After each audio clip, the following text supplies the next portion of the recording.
Sweat burned in my eyes as I dragged the heavy grocery bags up the third flight of stairs.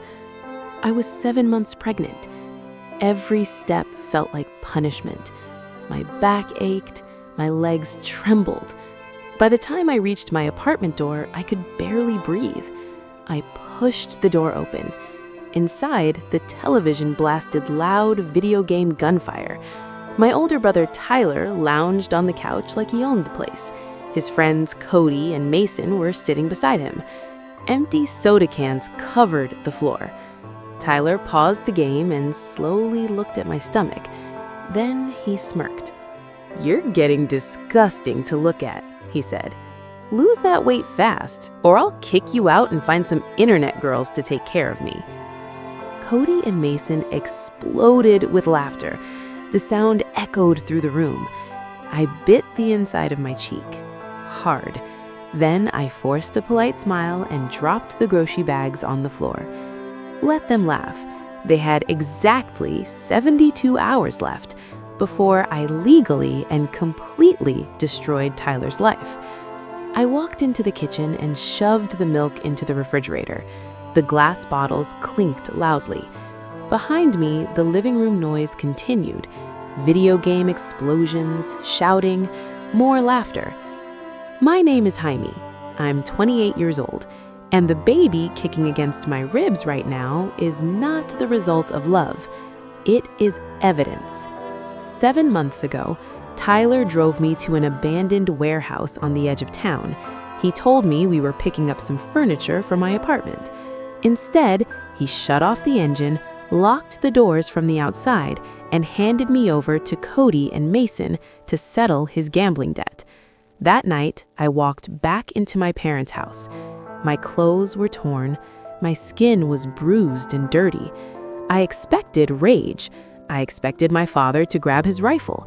I expected my mother to call the police.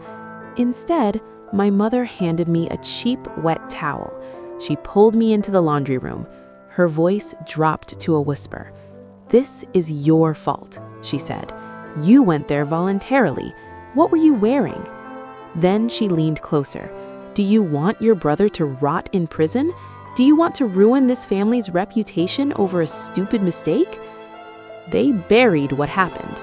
They protected their golden child, and they pushed me back into silence. They believed I would shrink away, accept the blame, serve Tyler forever. That night, they broke something inside me, but they also made a mistake, because today, I'm the one holding the matches. While Tyler slept until noon and treated my apartment like a hotel, I worked.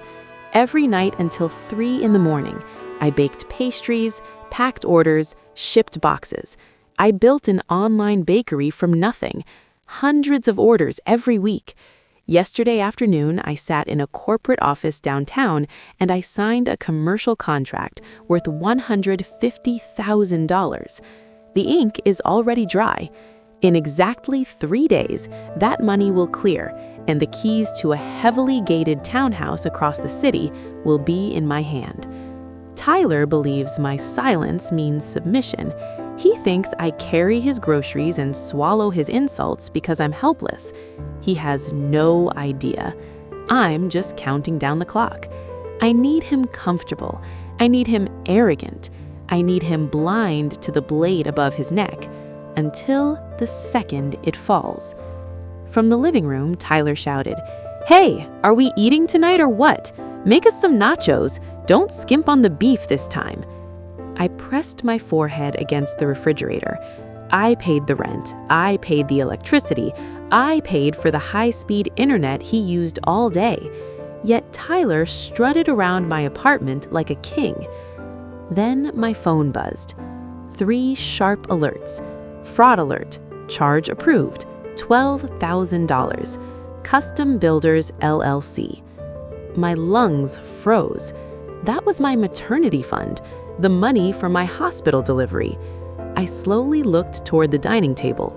A massive glowing gaming computer sat there. Neon purple lights pulsed from inside the case. "You stole my credit card," I said quietly. He didn't even look away from the screen. "Relax," he said. "I memorized the numbers. My stream is taking off. It's an investment." "That was my hospital money," I said. He turned and looked at my stomach. Then he smirked. "You owe me for letting you live here." Then he put his headset back on and ignored me.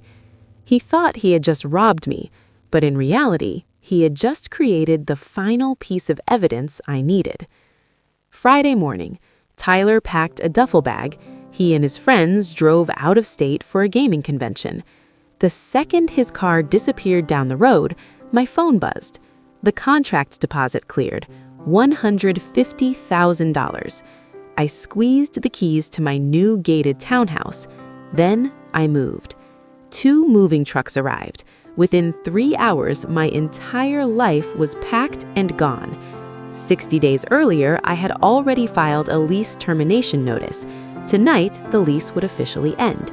That left one final problem: the $12,000 computer Tyler bought using my credit card.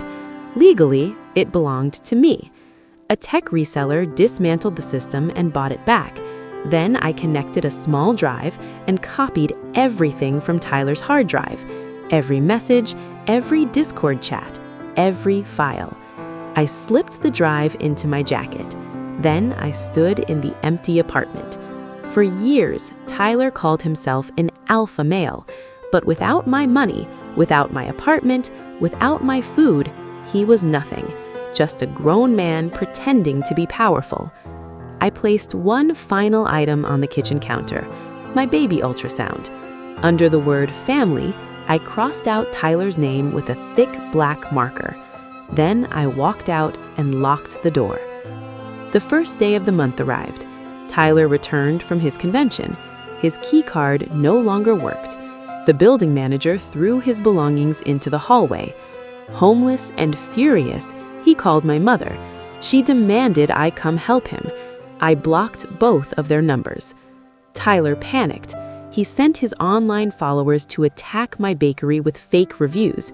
He thought he had the upper hand, but I had already copied his entire hard drive. His messages contained everything: evidence of the assault, evidence of harassment, evidence of fraud. I sent the files to Twitch. His channel was permanently banned. Then I sent the same files to federal investigators. 9 months later, a judge sentenced Tyler to 4 years in prison. He was also ordered to repay the $12,000 he stole. His online sponsors vanished overnight.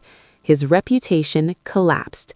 My parents' perfect family image disappeared with it. 6 months later, my phone rang. It was my mother. Her voice was shaking. "He's suffering in prison," she cried. "He's still your brother. You have to forgive him." I stood in my quiet kitchen. I felt nothing. No anger, no guilt, just peace. I deleted the message and blocked the number. Then I walked into the nursery. Sunlight filled the room. My baby girl smiled as I lifted her from the crib. Later that day, my house was full of friends, real family, people who loved us. Because family isn't defined by blood. Family is defined by loyalty. And sometimes the strongest thing you can do is walk away from the people who were never truly family at all. My name is Jaime, and for the first time in my life, I am finally free.